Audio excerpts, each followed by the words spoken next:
Good morning, everyone. I have before me some thoughts for my homily, but I have to tell you that I decided to change it. When it was told to me that I was going to be the bishop of Altoona-Johnstown diocese, my spiritual director gave me all kinds of advice. And one of them that I try to adhere to every day, he said, "Don't you dare touch your phone or look at messages in the morning when you wake up unless it's an emergency that you know about. You have to pray first. Give the first minutes, many minutes of your day to prayer with Jesus."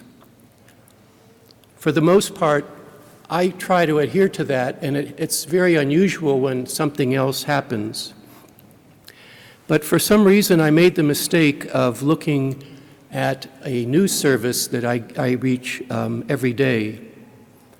And I discovered something interesting that you may have not heard about that's going on today in the very place where Jesus lived, suffered, and died, and rose from the dead. Without any single warning to any of the churches, including the Catholic Church, all the other churches that follow the calendar of the church that we follow, without any update before that, the government closed all of those churches and shrines. And so today in Holy Land, while you and I have the privilege in this freedom that we enjoy in our country to come here and worship God, people have been locked out of their place of worship. And just think for a moment, how many people do you know that have ever talked about the marvelous experience of visiting the Holy Land? Right now, anyone who spent whatever money they had, saved it for years, canceled, because they have shut it down for no reason, no explanation.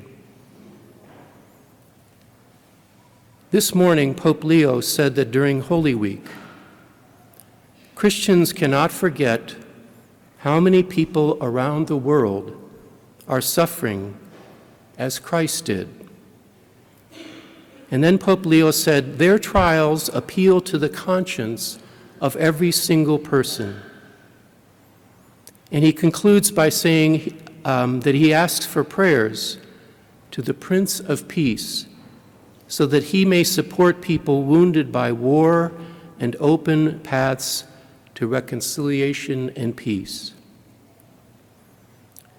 You and I should not give in to the idea that it is okay to let everything just be peaceful today and the next day, because sooner or later, all of the chaos, all of the controversy catches up with us.